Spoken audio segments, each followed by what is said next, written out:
Hello दोस्तों, आपका स्वागत है D12 क्लासेस में। ये हमारी माइक्रोसॉफ्ट ऑफिस वर्ड 2007 की एक सीरीज चल रही है। तो शुरू करते हैं ऑफिस वर्ड 2007 की तीसरी वीडियो। शुरू करते हैं। स्टार्ट पे क्लिक करेंगे, ऑल प्रोग्राम पे क्लिक करेंगे। हॉरिजॉन्टल बार की हेल्प से हम माइक्रोसॉफ्ट ऑफिस को ढूंढेंगे। ये रहा। उसके बाद क्लिक करेंगे माइक्रोसॉफ्ट ऑफिस वर्ड 2007 पे। ये विंडो ओपन हो चुकी है हमारे सामने माइक्रोसॉफ्ट ऑफिस वर्ड 2007 की। तो हम इसको थोड़ा सा मैक्सिमाइज़ कर लेते हैं। पेज हमारा काफ़ी छोटा लग रहा है, तो यहाँ राइट कॉर्नर में हमारे पास प्लस माइनस का जूम इन जूम आउट का ऑप्शन दिया हुआ है। तो हम यहाँ से थोड़ा सा बड़ा कर लेते हैं। इसको मैंने 110 पे कर लिया, 120 पे कर लिया, जो भी है आप देख लेना। तो लास्ट वीडियो में हमने इंसर्ट के बारे में पढ़ा था, जिसमें हमने इन सभी ऑप्शनों को बड़े अच्छे से किया था। तो मेरे ख्याल से इंसर्ट के ऑप्शन को किया था, तो बड़े अच्छे से आप लोगों को समझ में आ गया होगा।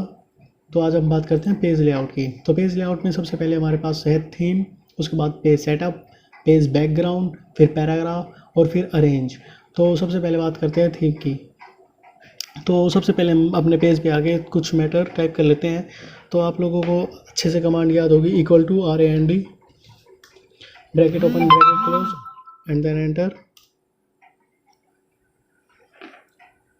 हम अपने थीम के पहले वाले ऑप्शन पे आते हैं, थीम नाम पे। तो यहाँ अलग अलग ऑप्शन है। जिन जिन ऑप्शन पे मैं जा रहा हूँ, तो मेरे पीछे के साइड जो पेज पर जो भी मैटर टाइप हुआ है वो इस तरह से चेंज होता हुआ आप लोगों को नज़र आ रहा होगा। तो बड़ी अच्छी बात है, ये चेंज हो रहा है। लेकिन आप ध्यान दो, इस थीम में कलर भी हैं जो कि चेंज होते हुए नहीं आ रहे मेरे को। तो सबसे पहली बात, यहाँ पेज लेआउट के अंदर हमारे पास पेज बैकग्राउंड में एक ऑप्शन होता है पेज कलर। तो ये जो है बाय डिफ़ॉल्ट ये नो कलर होता है। तो सबसे पहले तो हमें इसको एक कलर देना पड़ेगा। तो हम कोई भी कलर दे देते हैं, जैसे कि मान लो मैंने यहाँ पे ग्रीन कलर दे दिया। अब वापस आकर मैं थीम पर कोई भी चेंजमेंट करता हूँ, तो उस हिसाब से जो भी कलर इस थीम में डाला हुआ है वो हमें मिल जाएगा। तो मेरे ख्याल से ऐसे समझ में आ गया होगा। तो कोई भी थीम यहाँ से हम सेलेक्ट कर लेंगे, उस हिसाब से कलर चेंज हो जाएगा। तो कोई भी थीम सेलेक्ट करने के बाद यहाँ पे कलर हैं काफ़ी सारे, उस हिसाब से कलर चेंज कर सकते हैं हम। उसके बाद यहाँ पे कोई भी फ़ॉन्ट चेंज करना हो तो फ़ॉन्ट चेंज कर लेंगे। उसके बाद इफ़ेक्ट की भी हमने कौन सी थीम सेलेक्ट की हुई है, तो हमने यहाँ पे एस्पेक्ट नाम की एक थीम सेलेक्ट की हुई है। तो मेरे ख्याल से सब अच्छे से क्लियर हो रहा है, कोई बड़ी बात नहीं है। तो वापस आता हूँ, मैं अपने कलर को वापस ख़त्म कर देता हूँ। उसके बाद आते हैं पेज सेटअप पे। तो पेज सेटअप पे जो सबसे पहले ऑप्शन है वो है मार्जिन का।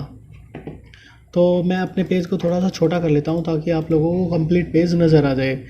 तो अब मेरे ख्याल से पेज कंप्लीटली नज़र आ रहा होगा। तो ये जो मैं इस कंप्लीट को थोड़ा सा पेज को मैंने, ये जो मेरा पहला पेज है इसको मैंने लगभग कंप्लीटली फिल कर लिया है। तो होम में हमारे पास एक ऑप्शन होता है अलाइनमेंट, अच्छे से याद होगा आपको। तो फिलहाल मैं यहाँ पे एक जस्टिफाई नाम का ऑप्शन है, उसको सेलेक्ट करने के बाद उस ऑप्शन को सिलेक्ट कर लेता हूँ। अब ये बड़े अच्छे से आपको क्लियर हो जाएगा। देखो, पेज लेआउट में मार्जिन हम पढ़ने जा रहे हैं। तो मार्जिन हम दो तरीक़ों से कर सकते हैं, एक तो होता है मैनुअली और एक होता है यहाँ पे मार्जिन के जो अलग अलग ऑप्शन है। तो फिलहाल मैं मैनुअली समझा देता हूँ। तो देखो, यहाँ पे जो स्केल मेरे को नज़र आ रहा है, जब मैं स्केल के पास अपने माउस को लेके जाऊँगा, कर्सर को लेके जाऊँगा, तो यहाँ उस हिसाब से जो पॉइंटर है ये एक निशान दूसरे निशान में चेंज होता हुआ नज़र आ रहा होगा। उसी हिसाब से जैसे ही मैं इस ब्लू वाले पोर्शन को कम ज़्यादा कर रहा हूँ, तो उस हिसाब से मैटर भी एडजस्ट हो रहा है। मेरे ख्याल से अच्छे से दिख रहा होगा। सेम ऐसे ही हमारे जो ये वाला जो हमने लास्ट टाइम पढ़ा था, हेडर एंड फूटर, कि जब मैं इस पर डबल क्लिक करता हूँ तो हेडर और फूटर हो जाता है। तो इस हेडर और फूटर के साइज़ को भी मैं इंक्रीज़ और डिक्रीज़ कर सकता हूँ। ये जो ब्लू पोर्शन है, इस ब्लू पोर्शन के सामने जब मैं डबल क्लिक करता हूँ तो हेडर और फूटर का ऑप्शन आ जाता है। मैं इस हेडर और फूटर के ऑप्शन को भी कम ज़्यादा कर सकता हूँ इस तरह से।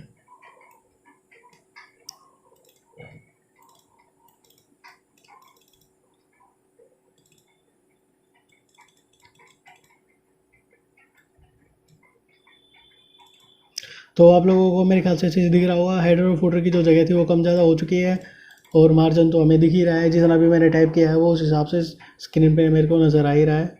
ये थोड़ा सा बड़ा करके देख लेते हैं। अब वापस पेज लेआउट पे आते हैं। ये अलग अलग ऑप्शन दिए हुए हैं हमारे पास। जैसे मान लो मैं नॉर्मल पे क्लिक करता हूँ तो नॉर्मल में हमारे पास ऑटोमेटिक ये जो नॉर्मली जो साइज़ होता है 1 इंची का चारों तरफ जो छोड़ा जाता है वो बिल्कुल 1 इंची का बन चुका है। तो मेरे ख्याल से अच्छे समझ में आ गया, वो अलग अलग टाइप के मार्जिन है। उसके बाद आते हैं ओरिएंटेशन पे। ओरिएंटेशन 2 टाइप के होते हैं, पोर्ट्रेट और लैंडस्केप। तो पोर्ट्रेट में क्या होता है, जो हमारा पेज होता है वो एक तरह से वर्टिकल मोड में होता है, और लैंडस्केप में क्या होता है, हॉरिजॉन्टल मोड में हो जाता है इस तरह से। तो आप लोगों को समझ में आ गया होगा। उसके बाद बात करते हैं साइज़ की। तो पहले मैं वापस इसको पोर्ट्रेट मोड पे क्लिक कर देता हूँ, ये थोड़ा सा रब कर देता हूँ। उसके बाद वापस आते हैं साइज़ पे। तो ये अलग अलग टाइप के साइज़ हैं। ये क्या चीज़ होती है, देखो भाई, अगर आप मार्केट में जाके मान लो A4 साइज़ का पेपर खरीद के लेके आते हो, प्रिंट करने आए मेरे को, ये जो भी मैंने मैटर लिखा हुआ है, जो टाइप किया है, ये मेरे को प्रिंट करवाना है। देखो ये प्रिंट तो हो जाएगा, लेकिन ये डिपेंड करता है कि आपने जो यहाँ पे साइज़ लिया हुआ है और जो आपके हाथ में जो मार्केट से लाए हुए जो पेपर है जो आप प्रिंटर में डालोगे उसका साइज़ क्या है। अगर आपने यहाँ पे A4 साइज़, अगर आप मार्केट से जाके A4 साइज़ पेपर लेके आए हो और यहाँ पर आपने सेलेक्ट किया हुआ कंप्यूटर के अंदर लेटर या कोई और A4 के अलावा, तो उस हिसाब से प्रिंटिंग होके आएगी। और जो भी आपका जो, देखो मैं बता देता हूँ, ये जो लेटर का जो साइज़ है ये होता है 8.5 इंच का पेपर, और A4 साइज़ का पेपर जो होता है वो होता है 5 पॉइंट, सॉरी कहाँ गया A4, ये रहा 8.27। तो मेरे ख्याल से आप लोगों को समझ में आ गया होगा कि यहाँ पे ये होता है 8.5 इंच का पेपर होता है, और ये होता है 8.27 इंच। तो जो लेटर है वो पेज थोड़ा सा बड़ा होता है, और जो A4 साइज़ होता है वो थोड़ा सा छोटा होता है। तो बात समझ में आ गई होगी आप लोगों को। पेपर चेंज होता हुआ देखो, जैसे मैं सेलेक्ट कर रहा हूँ तो बैक साइड में पेपर चेंज होता हुआ नज़र आ रहा है। अगर आपने सेम पेपर जो जो आप पेपर लाए हो मार्केट से, अगर उसी सेम मतलब इंच का अगर आपने यहाँ पे ऑप्शन सेलेक्ट नहीं किया तो प्रिंटिंग में काफ़ी परेशानी आती है। किस तरह की परेशानी आती है, मान लो जो भी मैटर है वो आधा छप के आएगा या कट के आएगा इस तरह से।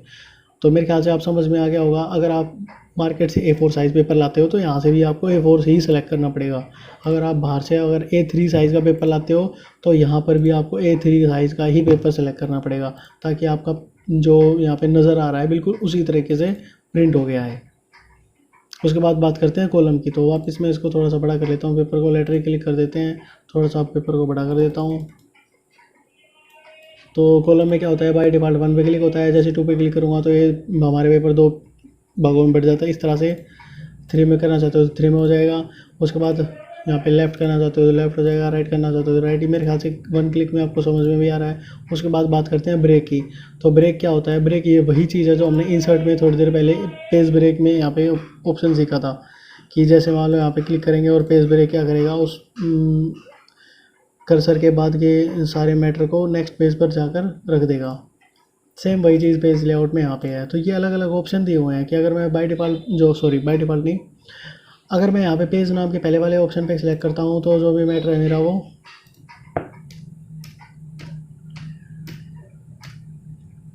अगर मैं पेज ब्रेक के अंदर सबसे पहले वाले ऑप्शन पे सिलेक्ट करता हूँ पेज पे, तो मेरे ख्याल से समझ में आ गया होगा कि पेज ब्रेक और पेज दोनों सेम ही काम कर रहे हैं। वापस इसको अंडू कर देता हूँ। अब उसके बाद बात करूँगा कॉलम की। तो कॉलम के हिसाब से अगर मैंने यहाँ पे कॉलम लिया होता तो कॉलम में मान लो मैंने यहाँ पे क्लिक किया और उसके बाद यहाँ पे कॉलम पे क्लिक किया तो उतने को छोड़कर कॉलम को अलग सेपरेटली रख देगा ये। तो ये छोटी छोटी बातें हैं जो मेरे ख्याल से आप लोगों को समझ में आ चुकी होंगी।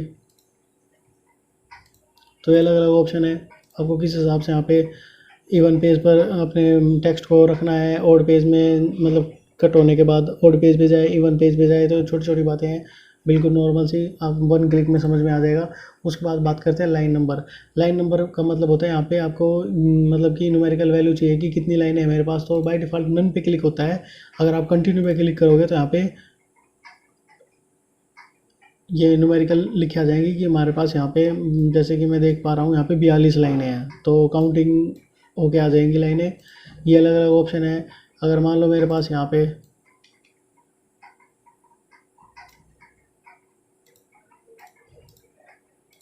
दो तीन पेजों पे होती तो मेरे ख्याल से नज़र आ रहा होगा, एक से लेकर यहाँ पर 84 तक, 1 से लेकर यहाँ पर 84 तक लाइनें काउंट होके आ चुकी हैं। अगर मैं यहाँ पर पेज रीस्टार्ट इस पेज पे क्लिक करूँगा तो हर एक पेज की अलग अलग लाइनें काउंट होके आएंगी।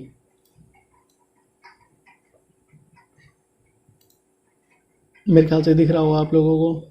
तो इसको मैं वापस रन कर देता हूँ। ये अलग अलग ऑप्शन है, 1 क्लिक में आपको बिल्कुल नॉर्मल तरीके से समझ में आ जाएगा, कोई बड़ी बात नहीं है।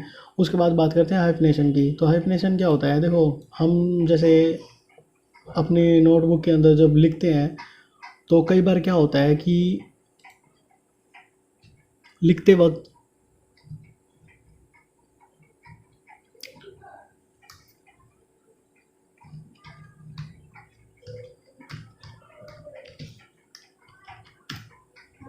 जैसे कई बार हम अपनी नोटबुक में लिखते हैं, तो जैसे मान लो कोई लेटर बड़ा है तो मैं लिख रहा हूँ इस कंप्लीट लेटर को, ये इस लेटर को जब तक कि मैं स्पेस ना दूंगा, और अगर उसके एरिया के हिसाब से अगर बड़ा हो जाए तो ये पूरे कंप्लीट लेटर को यहाँ पर ला कर रख देगा कंप्यूटर के अंदर। लेकिन अगर यही काम मैं अगर अपनी नोटबुक में कर रहा होता, पेन से कर रहा होता, तो मैं क्या करता, इस खाली जगह को थोड़ा सा यूटिलाइज करता। मीन्स कुछ वर्ड का हिस्सा तो मैं वहाँ लिखता ही लिखता, और फिर बाद में इस तरह का स्लैश यूज़ करके मैं बाद में यहाँ पे लिख देता। तो यही काम मैं अपने कंप्यूटर में भी करवा सकता हूँ। उसी चीज़ को हाइफनेशन बोलते हैं। जैसे मान लो यहाँ पे मैं कोई वर्ड लिखूँगा और इसने कम्प्लीटली यहाँ पे उठा के रख दिया है, तो कुछ नहीं करना, इस वर्ड को ऐसे सेलेक्ट करेंगे, हाइफनेशन पे जाएंगे, मैनुअल पे जाएंगे, और जहाँ भी आपको निशान बनाना है, तो मेरे ख्याल से आप लोगों को समझ में आ गया होगा, उस हिसाब से उसने वर्ड को अपने हिसाब से यूज़ कर लिया है। अगर आप लोगों को लग रहा है कि भी अभी और कम्प्लीटली और भी अंदर जा सकता है ये, तो आप इस वर्ड को सेलेक्ट करेंगे, मैनुअल पे जाएंगे,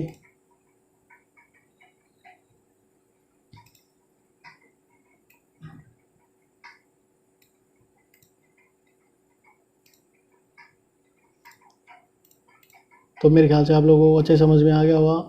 अपने कर्सर को वहाँ रखेंगे और इस हिसाब से यस नो कर देंगे। तो हाइफनेशन को वापस नो कर देते हैं, मिटा ही देते हैं बल्कि सारे कम्प्लीटली। तो मेरे ख्याल से पेज सेटअप अच्छे से समझ में आ गया। उसके बाद बात करते हैं पेज बैकग्राउंड की। तो जैसे मान लो मेरे पास कुछ टेक्स्ट टाइप हो रखा हो, ये मैंने Ctrl+C और V की मदद से कॉपी पेस्ट कर लिया है, तो घबराने की बात नहीं है। अब उसके बाद जाएंगे वाटर मार्क पे। तो वाटर मार्क में जैसे मान लो यहाँ पे कस्टम वाटर मार्क पे क्लिक करेंगे, कस्टम वाटर मार्क, उसके बाद मेरे पास ये छोटी सी विंडो ओपन होके आ जाएगी। बाय डिफ़ॉल्ट दो वाटर मार्क पे क्लिक होता है। अगर मैं पिक्चर वाटर मार्क पे क्लिक करूँगा तो यहाँ पे इस पिक्चर को सिलेक्ट करेंगे, अपने कंप्यूटर में से यहाँ पे कोई भी पिक्चर ढूंढ के लेके आएंगे। जैसे मान लो मैं यहाँ पे D12 का लोगो ले लेता हूँ और इंसर्ट करा देता हूँ और अप्लाई कर देता हूँ। तो आप लोगों को थोड़ा सा कलरफुल नज़र आ रहा होगा, लेकिन जो कम्प्लीटली नज़र नहीं आ रहा है तो वापस वाटर मार्क पे क्लिक करेंगे, कस्टम वाटर मार्क पे क्लिक करेंगे, यहाँ पे वॉश आउट का ऑप्शन होता है, वॉश आउट पे क्लिक करके और फिर वापस ओके और अप्लाई कर देंगे। अब थोड़ा सा आप लोगों को अच्छे से क्लियरिटी नज़र आ रही होगी। तो अगर आपको वॉश आउट रखना है तो वॉश आउट कर देंगे, नहीं रखना तो नहीं रखेंगे।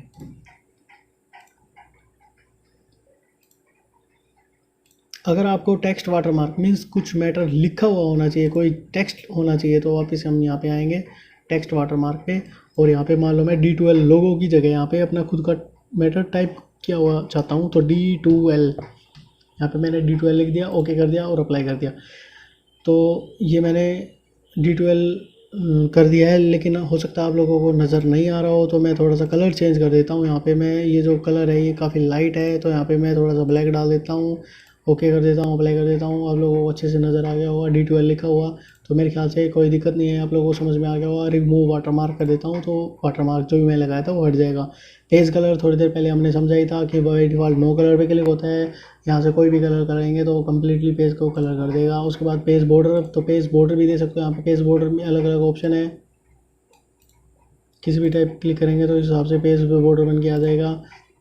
कलर देना चाहते हो पेज का, बॉर्डर का सॉरी, तो यहाँ पे पेज के बॉर्डर का कलर आ जाएगा, आप लोगों को दिख रहा होगा। तो मैं पहले यहाँ पे थोड़ा सा पेज का कलर चेंज कर देता हूँ ताकि आप लोगों को बॉर्डर अच्छे से नज़र आ जाए।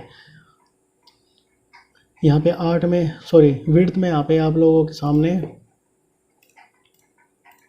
अगर मैं यहाँ पे ये वाला बॉर्डर लेता हूँ तो आप यहाँ पे विड्थ को कम ज़्यादा कर सकते हो। ये अलग अलग हिसाब से है कि अगर आप ये वाला लेते हो तो उसमें 2 ऑप्शन है, अगर आप थोड़ा सा ऊपर जाओगे तो इसमें यहाँ पे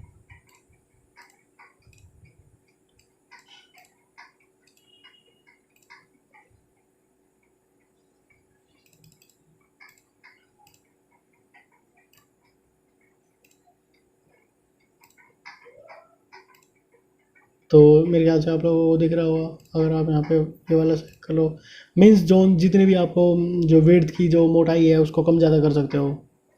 उसके बाद यहाँ पे आर्ट का ऑप्शन दिया हुआ है, यहाँ पे अलग अलग टाइप के यहाँ पे बॉर्डर दिए हुए हैं। मेरे ख्याल से ऐसे समझ में आ गया होगा, कोई बड़ी बात नहीं है। तो पेज बॉर्डर भी समझ में आ गया होगा। उसके बाद बात करते हैं पैराग्राफ की। तो पैराग्राफ क्या होता है? पैराग्राफ हमारा, हमने होम पर ये डिक्रीज इंडेंट और इंक्रीज इंडेंट हमने पढ़े थे, तो ये वही चीज़ है, लेफ़्ट और राइट जाना। जैसे मान लो मैं यहाँ पे क्लिक करता हूँ और मैं इस तरह से जा रहा हूँ तो ये हम लेफ़्ट राइट हो रहे हैं। तो मेरे ख्याल से अच्छे समझ में आ गया होगा। और ये सेम चीज़ यहीं हो रही है, सेम ऐसे ही राइट के अंदर हो जाएगा। हमारा सारा मैटर राइट साइड में,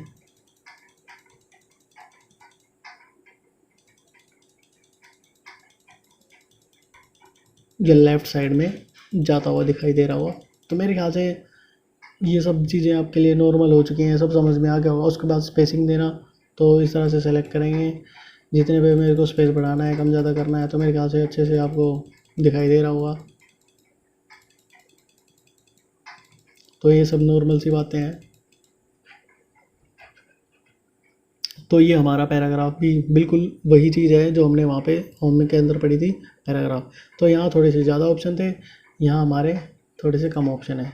लेकिन अगर मैं पैराग्राफ में यहाँ क्लिक करता हूँ तो यहाँ कम्प्लीटली वो सारे के सारे ऑप्शन आ जाएंगे। अलाइनमेंट, इंडेंट, राइट लेफ़्ट लेके जाना, स्पेसिंग करना, ये काफ़ी सारे ऑप्शन हैं। तो ये वही चीज़ है जो हमने यहाँ पे पढ़ी है। तो मेरे ख्याल से समझ में आ गया होगा। अब उसके बाद बात करते हैं अरेंज की। तो ये अरेंज वही चीज़ है जो हमने लास्ट वीडियो में इंसर्ट के अंदर, जब हम कोई भी शेप लेते हैं तो यहाँ फॉर्मेट में हमारे पास अरेंज नाम का ये ऑप्शन आ जाता है। मेरे ख्याल से आप लोगों को दिख रहा होगा। तो ये वही चीज़ है पेज लेआउट के अंदर, बिल्कुल सेम चीज़ है। तो पहले तो मैं अपने सारे के सारे बॉर्डर वगैरह हटा देता हूँ ताकि आप लोगों को समझने में दिक्कत ना आए। जितना भी मैटर मैंने लिखा हुआ है उसको Ctrl+A की मदद से सेलेक्ट करके मैं हटा देता हूँ। अब कोई भी इंसर्ट कर लेते हैं किसी भी चीज़ को। तो मैंने ये स्क्वायर रेक्टेंगल टाइप की एक शेप इंसर्ट कर लिया है। तो देखो क्या होता है पेज लेआउट में, बाय डिफ़ॉल्ट ये पोजीशन, ब्रिंग टू फ्रंट, ये जितने भी ऑप्शन है ये हाईलाइट नहीं है। जैसे मैं शेप के ऊपर क्लिक करूँगा तो अब ये हाईलाइट हो जाएंगे। ये वही सेम चीज़ है कि जब तक मैं किसी इंसर्ट की आइटम पे सेलेक्ट नहीं करूँगा तब तक मेरा फॉर्मेट नाम का यहाँ पे ऑप्शन हाईलाइट नहीं होगा। जैसे मैं सेलेक्ट कर दूँगा यहाँ पे फॉर्मेट नाम का ऑप्शन हाईलाइट हो जाएगा। फॉर्मेट में जितने भी हमारे पास यहाँ पे ऑप्शन थे ये वही सारे के सारे ऑप्शन हैं जो हमारे पास सामने अब नज़र आ रहे हैं। तो सेलेक्ट करने के बाद ही ये हाईलाइट होंगे। जैसे मेरे को पोजीशन इधर उधर करनी है तो मेरे ख्याल से अच्छे से दिख रहा होगा। ब्रिंग टू फ्रंट और सेंड टू बैक के लिए मेरे पास कम से कम 2 शेप होनी चाहिए। तो मैं यहाँ पे 2 शेप ले लेता हूँ, या 2 पिक्चर ले लेता हूँ, या 2 क्लिप आर्ट ले लेता हूँ। तो फिलहाल मैं शेप से समझा रहा हूँ। उसके बाद यहाँ पे पेज लेआउट में जाएंगे, ब्रिंग टू फ्रंट करना है, सेंड टू बैक करना है। ये जिस भी पिक्चर को आप या शेप को सेलेक्ट करोगे उसके ऊपर काम करेगा। टेक्स्ट रैपिंग के लिए मेरे पास कम से कम मैटर लिखा हुआ होना चाहिए। तो मैं =RAND की मदद से यहाँ पे कोई मैटर टाइप कर लेता हूँ। और उसके बाद यहाँ पे इंसर्ट में जाकर कुछ शेप ले लेता हूँ। मैंने ये सिंपल स्क्वायर ही ले लिया है।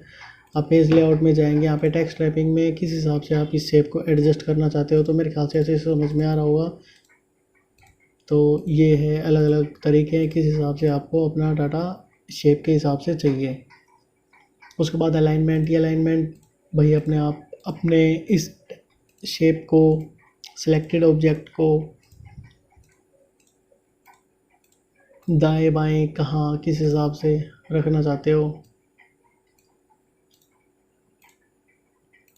मेरे ख्याल से ये सारे के सारे ऑप्शन क्लिक करने के बाद आप लोगों को समझ में आ रहे होंगे। सिंपल, बिल्कुल सिंपल ऑप्शन है।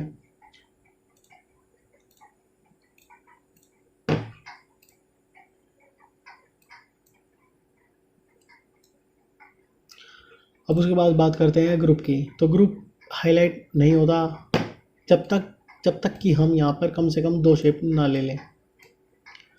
ये 2 शेप मैं ले लेता हूँ, उसके बाद ही ये मेरा ग्रुप हाईलाइट होगा। लेकिन ये भी तब हाईलाइट होगा जब ये दोनों शेप एक साथ सेलेक्ट होंगी। तो आप लोगों को याद हो, जिसने पिछली मेरी वीडियो देखी होगी, तो उसके लिए कोई भी दिक्कत वाली बात नहीं है। तो मैं कंट्रोल के साथ क्लिक करके दोनों शेपों को सेलेक्ट कर लेता हूँ और उसके बाद यहाँ पे ये मेरा ग्रुप हाईलाइट हो चुका है। जिसने मेरी इससे पहले वाली वीडियो देखी होगी उसके लिए अरेंज और भी अच्छे से समझ में आ चुका होगा।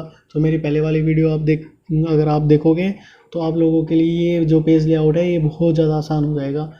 तो ग्रुप पे क्लिक कर देंगे, ये कम्प्लीटली एक पैक बन चुका है। उसके बाद यहाँ पे साइज छोटा बड़ा कर सकते हैं। ये सारी बातें आप लोगों को पिछली वीडियो में मैं अच्छे से समझा चुका हूँ। उसके बाद यहाँ पे बात करेंगे रोटेट की। तो